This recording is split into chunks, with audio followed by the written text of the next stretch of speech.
Hey guys, welcome to Through the Bible Verse by Verse, a plain and simple study of the entire Bible, book by book, chapter by chapter, verse by verse. We are in 1 Kings chapter 21.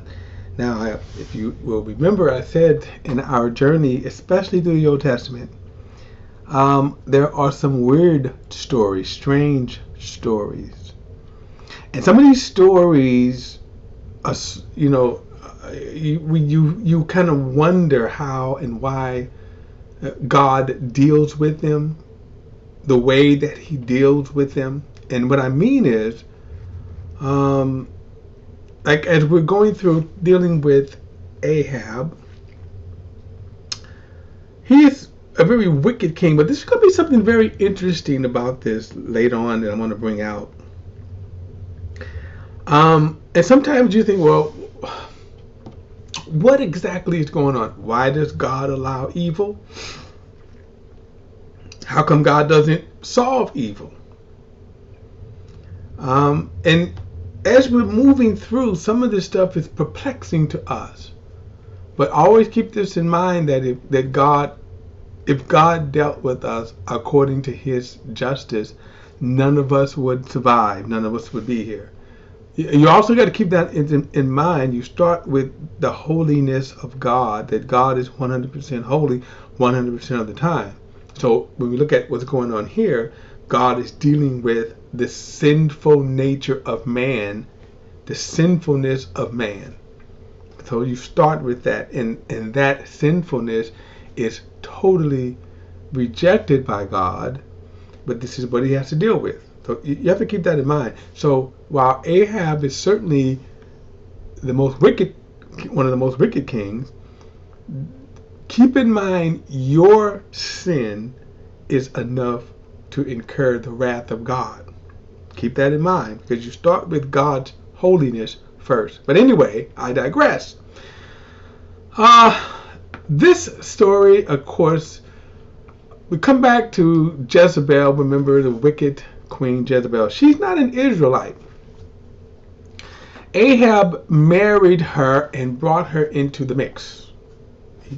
She kind of mixed, you can say, with the holy seed. Jezebel is one of the reasons why God told Israelites not to mix, with foreigners, This is not to be confused with interracial marriage, which God does not prohibit at all. That was a concoction of white people, of white men, racist white men. The reason that God told Israelites not to mix the holy seed with pagan, we see that Jezebel caused Israel to sin. We saw it with Sullivan. Remember that his 700 wives, all pagan wives, caused him to turn his heart from God. And that is the reason why He said not to mix. Now, this is going to be an example of just how wicked they are, right? Just how wicked Ahab and Jezebel are. They're just wicked. There's no better way to say it. They're just wicked. Verse 1, chapter 21, verse 1. Some time passed after these events. Nabal the Jezreel had a vineyard. It was in Jezreel, next to the palace of Ahab, the king of Samaria. Poor man, as we're going to see. So Ahab spoke to Nabal, saying, "Give me your vineyard so I can have it for a vegetable garden, since it is right next to my palace. And I will give you a better vineyard in its place. Or if you prefer, I will give you its value in silver." But Nabal said to Ahab, "I will never give my father's inheritance to you." So Ahab went to his place resentful and angry because of what Nabal the Jezreel had told him. And he said, "I will not give you my father's inheritance." And he lay down on his bed and turned his face away and didn't eat any food. Now, understand that the man was being honorable. This was something, of course, we're talking about family inheritance. And you also even remember the right of redemption, of course, which Ahab did not have anything to any right to. But this was an honorable thing for him. In other words, he could have got money from him, but he said, "No, this stays in our family heritage. This was a part of Israel's law, part of Israel's tradition, part of Israel's customs. But when you have a wicked king, and when you're kind of in this power, these things doesn't matter to you, and they didn't matter to Ahab. Now keep this in mind. He's wicked, and that's what you see right here. So he's mad. He's sullen because he wanted the garden. He could have had other gardens, but he wanted that one. Verse 5, then his wife Jezebel came to him and said to him, why are you so upset and refuse to eat? Because I spoke to Naboth the Jezreel, and he replied, I told him, give me your vineyard for silver, or if you wish, I'll give you a vineyard in this place. But he said, I won't give you my vineyard. Then his wife Jezebel said to him, now exercise your royal power over Israel.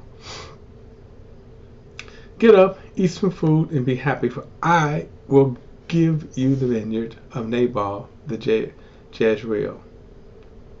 So right here again, remember we saw she was the power, not a harlot, painted in red. As again, it's amazing how people just did not read their Bible. Worse though, worse than a harlot painted in red. Notice how much power she is wielding, and it is evil power. Okay, they're just right. I'll say this. When you talk about the sinful nature, how many of us would do that? How many of us would, if we really had the power, how would we act? Think about that. And then think about road rage. And this is with laws. Think about all of the crime, murder, and all this stuff, violence. And this is with crime. Now think about if you had power where you were the law. But think about that. Well, how would you act if you had the law? Verse 8. So she wrote letters in Ahab's name and sealed them with a seal. She sent letters to the elders and nobles who lived in Naboth in his city.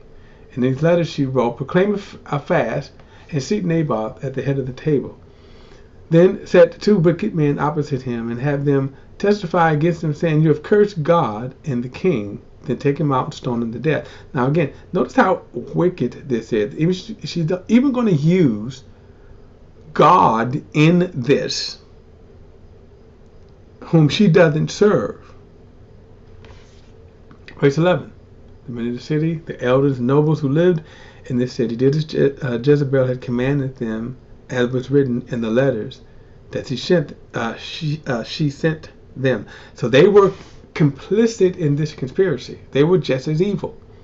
Verse 12. They proclaimed the fast and seated Nabal at the head of the table. Now I got to stop. Be careful of praises. Now of course you may not end up like Nabal, but I think always be aware of when people want to praise you, because it's fast as it comes, fast as it goes. Especially when you do not do what people want you to do. Verse 13. The two wicked men came in and sat opposite him.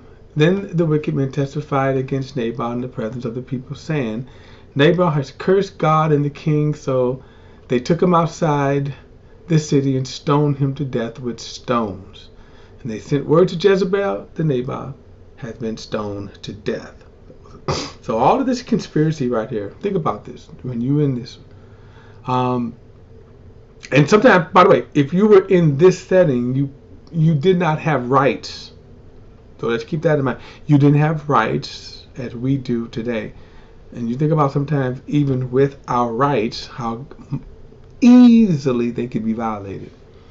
All right. By the way, I'll tell you what is called eminent domain. If you have evil people who say, we want your land, we want to put a casino there, we want to run a freeway through it, whatever, that eminent domain. All right. It's supposed to be for the good of the people, but again, when evil people are in power, and I think one of the greatest lessons about this is that this kind of shows you when evil people are in power. And even with our laws, we have one of the best laws. But think about this. When evil people are in power, look what the damage, look at the evil that could be done. Verse 15, and when Jezebel heard that Nabal had been stoned to death, she said to Abel, get up, take possession of the vineyard, and vineyard of Nabal the Jezreel, who refused to give it to you for silver, since Nabal isn't alive, but dead. When Ahab heard that Nabal was dead, he got up to go down to the vineyard of Nabal the Jezreel and take possession of it. So, again, you see how evil these people are. And like I say, what is amazing about this, which stops a lot of our evil today, is our laws. But just even when people are with our laws, if you're evil enough, you can get around that. Another thing that's amazing about this, that even though Nabal was dead, that still did not give Ahab the right under Jewish law to take the land. What should have happened is that they should have sought for the relatives, the nearest kin. So his wife, his children. Then after that, relatives. They still did not have the right to take that. Verse 17, then the word of the Lord came to Elijah the Tishbite. Get up and go and meet Ahab, the king of Israel, who is in Samaria. You'll find him in Nabal's vineyard, where he had gone to take possession of it. So this is again, I'm thinking about Ahab, and I'm thinking about a child that's always in trouble, right? In other words, whenever you call the child, it's always because he's in trouble. So here's Elijah coming, and what? Ahab, yeah, you're wicked and you're evil. Verse 19, tell him, this is what the Lord says. Have you murdered and also taken possession? Then tell him, this is what the Lord says. In the place where the dogs lick Nabal's blood, the dogs will also lick your blood. Very pointed prophecy here. Not a good one if you're Ahab. Verse 20. Ahab said to Elijah, so you have caught me, my enemy. He replied, I have caught you because you devoted yourself to do what is evil in the Lord's sight. Now think about that. You have devoted yourself to do what is evil in the Lord's sight. Bad character assessment of Ahab here. Notice that Ahab called Elijah the enemy. Why is he the enemy? Because he tell you the truth? Verse 21, this is what the Lord says. I'm about to bring disaster on you, and you will sweep away your descendants. I'm about to bring disaster on you and will sweep away your descendants. I will eliminate all of Ahab's males.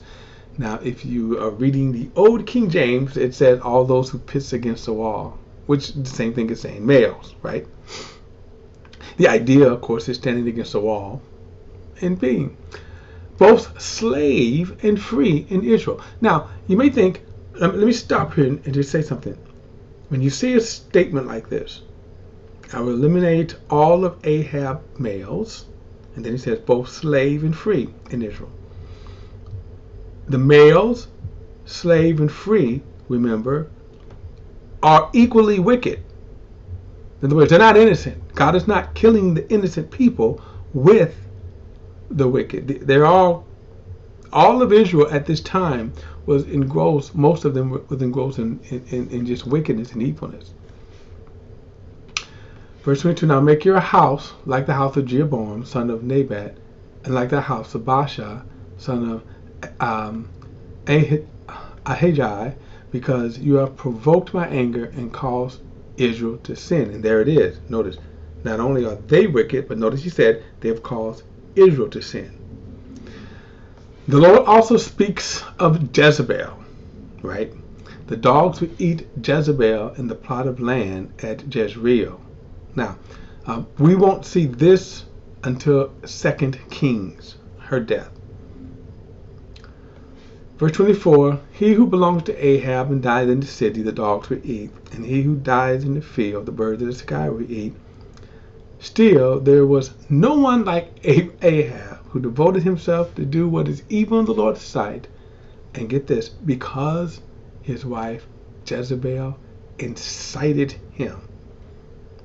That right there is, and then, like I said, we saw this with Solomon. And then we also said, remember, God told them, this is why you don't mix the holy seed, because they will turn your heart. And notice right here, Jezebel was the inciting incident, the inciting factor. Verse 26, he committed the most detestable acts by going after idols, as the Amorites had, whom the Lord had disposed before the Israelites. And then he says, when Ahab, now, by the way, so I want to go back to one other thing here. And like I said, we're going to see Jezebel's ending in 2 Kings. These incredible evil acts that Ahab is doing because she incites him. And it was the most, when you think about pagan worship, now remember I said that she certainly was immoral, and that encompassed everything. So she probably had all kinds of sexual devious things going on. All right, verse 27. When Ahab heard these words, he tore his clothes, put sackcloth over his body, and fasted. He lay down in sackcloth and walked around, subdued. Then the word of the Lord came to Elijah the Tishbite. Have you seen how Ahab has humbled himself before me? I will not bring disaster during his lifetime, because he has humbled himself before me. I will bring the disaster on his house during his son's lifetime. Now this is amazing right here. Remember, you just saw this scathing rebuke of Ahab's wickedness. Now, Ahab doesn't change his heart. He doesn't change his heart, but he humbles himself, right? In other words, in this moment, God, I'm sorry. Right? God, I'm sorry. But notice God says, because he humbled himself. And this is why I say, too, this is why we should read all the Bible, because people mischaracterize God and they call him the God of wrath. In reality, he's not the God of wrath. He is actually the God of mercy. And here the most wicked king could humble himself, and God says, I'm going to throw him a bone. Mercy, right? I'm going to throw him mercy. And what he means is that he's not going to wipe out everything in his time, but his son will be just as wicked. I'll do it in his time. But however, Ahab will meet his doom, but not like he won't see it in terms of his entire family, he won't see it. And that's the mercy that God says. But this also this shows the incredible, mercy of God, grace of God, love of God. And that's what the Old Testament shows more than the wrath of God. This is why when I see this, like when Ahab's end, when it comes to an end, what I see is, God, you deserve this. Because you spit in the face. You shook your fists in the face. Gave God the middle finger and to his mercy and to his grace. To whereas there is nothing else but wrath. And this is, remember I told you as we started our journey, what we will see throughout the entire Bible from Genesis to Revelation is the unbelievable sinfulness of man. That when people say that if God just do A, B, and C, we have seen God do A, B, and C, and the sinfulness of man still will rebel against him. We're going to see it even more, even when Jesus is going to be on this earth for 1,000 years, and they're still going to rebel. So you got to wait till we get to the book of Revelation to see that. the sinfulness of man. All right, guys, don't forget to hit that subscribe button, like and share these videos, and welcome all of your comments. See you in the next study.